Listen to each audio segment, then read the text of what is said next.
మీ లైఫ్లో మీ biggest enemy ఎవరు? మీ పావర్టీయా, మీ స్కిల్సా, లేదా మీ లక్క? కాదు, మీ అసలు శత్రువు పక్కన వాళ్ళు ఏమనుకుంటారు అని అనుకోవడం. సిగ్గుపడితే సక్సెస్ రాదు, భయపడితే బ్రతుకు మారదు. నీ ఫ్యూచర్ని నువ్వే చంపుకుంటున్నావు. నీ పక్కోడు ఏమనుకుంటాడని ఆలోచించి ఈరోజు ఆ మొహమాటానికి, ఆ భయానికి ఎండ్ కార్డు వేద్దాం. వాళ్ళు ఏమనుకుంటారో అనే ప్రశ్న ఎంతమంది జీవితాల్లో నాశనం చేసింది తెలుసా? నీకు యూట్యూబ్ స్టార్ట్ చేయాలని ఉంది, కానీ చుట్టాలు నవ్వుతారేమో. నీకు జిమ్కి వెళ్ళి మంచి ఫిట్గా ఉండాలని ఉంది, కానీ అక్కడ నీ బాడీని చూసి జోక్ చేస్తారేమో. నీకు ఒక మంచి బిజినెస్ ప్లాన్ ఉంది, కానీ ఫెయిల్ అయితే ఏమవుతుందో. Listen to me. రాయని బుక్స్ ఉన్నాయి, చెప్పని ప్రేమ కథలు ఉన్నాయి, స్టార్ట్ చేయని బిజినెస్లు ఉన్నాయి. నిజం చెప్పాలంటే నువ్వు బ్రతకట్లేదు, నువ్వు వేరే వాళ్ళ ఒపీనియన్స్ అనే ప్రిజన్లో శాశ్వత ఖైదీగా బ్రతుకుతున్నావు. ఈరోజు ఆ జైలు గోడల్ని బద్దలు కొడదాం. మీ లైఫ్కి మీరు మాత్రమే బాస్ అవ్వాలి. Welcome to video 4 of project T. మనకు ఒక రోగం ఉంది. అడుగు బయట పెట్టగానే ప్రపంచం మొత్తం మనల్ని చూస్తుంది, మనల్ని గమనిస్తుందని ఫీల్ అయిపోతాం. దీన్నే సైకాలజీలో ద స్పాట్లైట్ ఎఫెక్ట్ అంటారు. బట్ నీకు నిజం చెప్పాలా, మనల్ని ఎవ్వరూ పట్టించుకోవట్లేదు. అవును, ఎవరి గోల వాళ్ళది. ప్రతి ఒక్కళ్ళు వాళ్ళ సొంత ప్రాబ్లమ్స్లో, సొంత ఇన్సెక్యూరిటీస్లో మునిగి ఉన్నారు. మీరు మీ షర్టు మీద పడ్డ మరక గురించి బాధపడుతున్నారు, కానీ పక్కోడు వాడి బ్యాంక్ లోన్ గురించి భయపడుతున్నాడు. ఇంకొకడు వాడి లవ్ ఫెయిలియర్ గురించి బాధపడుతున్నాడు. అసలు ఎవరికి టైం ఉంది? సరే, ఒకవేళ ఎవరైనా నిన్ను చూసి నవ్వినా మహా అయితే ఎంతసేపు గుర్తుపెట్టుకుంటారు? ఒక 5 మినిట్స్ లేదా ఒక 10 మినిట్స్. ఆ 10 మినిట్స్ కోసం నీ లైఫ్ అంతా స్పాయిల్ చేసుకుంటావా? Think about it. మీరు ఎవరి జడ్జిమెంట్కి భయపడుతున్నారో అసలు వాళ్ళు మీరు బతుకున్నా చచ్చినా కూడా పెద్దగా పట్టించుకోరు. ఇది తెలిసి కూడా ఆ జడ్జిమెంట్కి భయపడటం అవసరమా? అసలు జనాలు ఎందుకు జడ్జ్ చేస్తారు? నువ్వు ఏదైనా కొత్త పని మొదలుపెట్టినప్పుడు ఇది వద్దురా, ఇది రిస్కురా, ఇది మనకు సెట్ అవ్వదురా అని నెగిటివ్గా ఎందుకు మాట్లాడతారు? దీన్నే క్రాబ్ మెంటాలిటీ అంటారు.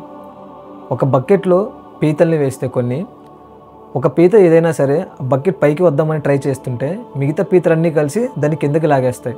ఈ సమాజం కూడా అంతే. మనం యావరేజ్గా ఉన్నంతకాలం బుద్ధిమంతుడు, మంచోడు అని లేపేస్తాడు.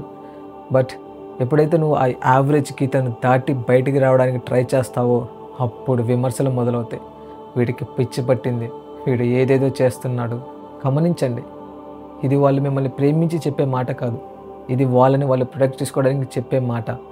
మీరు గెలిస్తే వాళ్ళు ఫెయిల్ అయినట్టే. సో మిమ్మల్ని లాగడానికి ట్రై చేస్తారు. వాళ్ళు మిమ్మల్ని ఎక్కడికో తీసుకెళ్ళిపోతారు, మీ లైఫ్ని చేంజ్ చేస్తారని వెయిట్ చేసి ఆలోచించమాకండి. అక్కడ ఏముండదు. వాళ్ళు మిమ్మల్ని హేట్ చేయట్లేదు, మీ ధైర్యాన్ని చూసి భయపడుతున్నారు. జనాలకు నచ్చాలని ఎంత నటిస్తాం. ఇంట్లో ఒకలా ఉంటాం, ఫ్రెండ్స్తో ఒకలా ఉంటాం, ఆఫీస్లో ఒకలా ఉంటాం. పొద్దున్నే లేచి ఒక మాస్క్ పెట్టుకొని అలా నడుచుకుంటూ బయటికి వెళ్ళిపోతాం. ఎందుకు? నిజమైన నేను ఎవరికైనా తెలిస్తే నచ్చదేమో అని భయం. కానీ మీ లైఫ్ అంతా నటిస్తూనే గడిపేస్తారా? సరే, నీకు ఇప్పుడు ఒక క్వశ్చన్ రావచ్చు, బ్రో నేను చేంజ్ అయితే నా ఫ్రెండ్స్ ఫీల్ అవుతారేమో, నా రిలేటివ్స్ ఏమనుకుంటారో అని. సరే, వాళ్ళ కోసం నువ్వు మారలేదే అనుకో, నువ్వు ఫీల్ అవుతావు కదా, నీ లోపల అంబిషన్ చచ్చిపోతుంది కదా. సో వేరే వాళ్ళ కోసం నీ అంబిషన్ని చంపుకోకు. This is suicide, slow suicide. మీ అసలు రంగు బయట పెట్టండి. నచ్చిన వాళ్ళు ఉంటారు, నచ్చిన వాళ్ళు వెళ్ళిపోతారు. వెళ్ళిపోయే వాళ్ళని ఆపకండి. మీరేంటో, మీ విలువ ఏంటో తెలిసిన వాళ్ళే మీతో ఉండాలి. మిగతా వాళ్ళు జస్ట్ స్పెక్టేటర్స్. కన్ఫ్యూషియస్ అని ఒక పెద్ద ఫిలాసఫర్ ఉన్నాడు. ఆయన ఒక మాట చెప్పాడు, మనకి 2 జన్మలు ఉంటాయి. రెండవ జన్మ ఎప్పుడు మొదలవుతుంది అంటే మనకి ఒకటే లైఫ్ ఉందని తెలిసినప్పుడు. ఈ సెకండ్ వరకు నువ్వు ఫస్ట్ లైఫ్లోనే ఉన్నావు. ఫ్యామిలీ కోసం, సొసైటీ కోసం, లోగ్ క్యా కహెంగే అనుకుంటూ బ్రతికావు. ఇప్పుడు నీ సెకండ్ లైఫ్ స్టార్ట్ అవ్వాలి. ఈ సెకండ్ లైఫ్లో నువ్వే హీరో, నువ్వే డైరెక్టర్, నువ్వే రైటర్. పక్కోడి ఒపీనియన్స్కి నీ స్క్రిప్ట్లో చోటు లేదు. సరే ఆలోచించండి, ఒక 80 సంవత్సరాలు వచ్చాయి, నువ్వు చావు అంచుల్లో ఉన్నావు, నీ మనవళ్ళు మనవరాళ్ళు పక్కనే ఉన్నారు. ఆ రోజు నువ్వు రిగ్రెట్ ఫీల్ అవ్వకూడదు. అరే, అప్పుడు చేసి ఉండాల్సిన పని నేను చేయకుండా ఆపేశాను, చేసి ఉంటే ఇంకా బాగుండేదేమో అని. ఆ రిగ్రెట్ చావు కన్నా భయంకరంగా ఉంటుంది.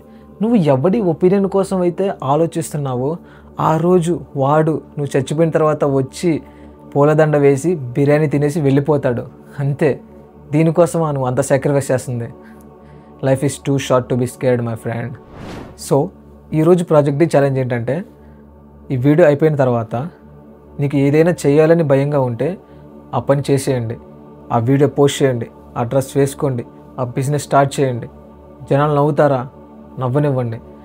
ఈ సక్సెస్లో ఆ సౌండ్ వినిపించదు. బ్రేక్ ద ప్రిజన్, బయటకు రండి. ఈ ప్రపంచం ఒక theatre. You are not a spectator, you are performer.